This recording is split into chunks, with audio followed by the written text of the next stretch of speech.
El presidente de Cuba, Miguel Díaz-Canel, ratificó la voluntad de su país de avanzar en su desarrollo económico y social pese al recrudecimiento del bloqueo de Estados Unidos que intenta subvertir el proceso revolucionario.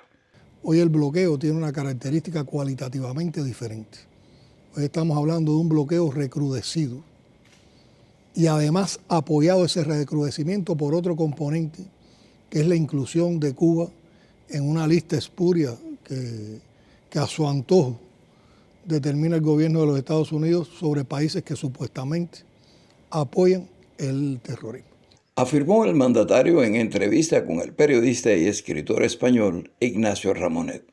Nosotros, dijo, somos un país que ha sufrido las limitaciones y las adversidades que nos impone el bloqueo durante más de 60 años. Un bloqueo ilegal, injusto, anacrónico como política y cargado sobre todo una perspectiva prepotente del gobierno de los Estados Unidos.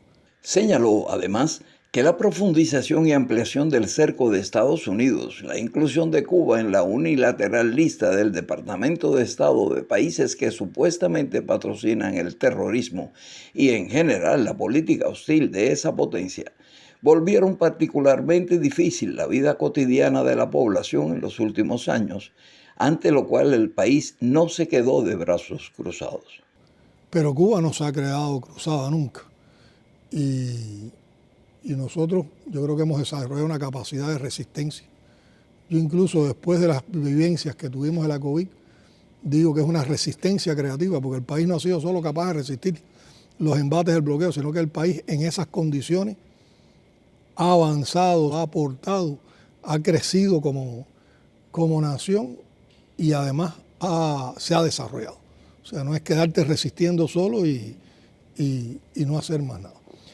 Explicó que el recrudecimiento de esa política desde 2019 bajo la administración republicana de Donald Trump cortó de golpe todas las fuentes de ingresos en divisas de la nación y la aplicación por primera vez del título 3 de la ley Helms-Burton ejerce presión sobre los inversionistas extranjeros.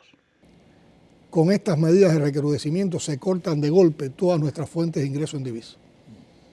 Disminuye el turismo notablemente porque el gobierno de Estados Unidos niega el derecho al pueblo norteamericano a hacer turismo en Cuba. Se cierran los cruceros que tenían, era una parte importante de la afluencia de turistas a Cuba. Se organiza una enorme persecución energética y financiera. Hay más de 92 bancos o entidades financieras internacionales sancionadas o presionadas por el gobierno de los Estados Unidos, por lo cual han cesado sus relaciones de intercambio financiero con Cuba. Díaz-Canel indicó que esto, unido al corte de las remesas, que era una fuente importante de ingresos al país, y las medidas contra países suministradores estables de combustible a la isla, ocasionó un déficit de disponibilidad de divisas y problemas energéticos.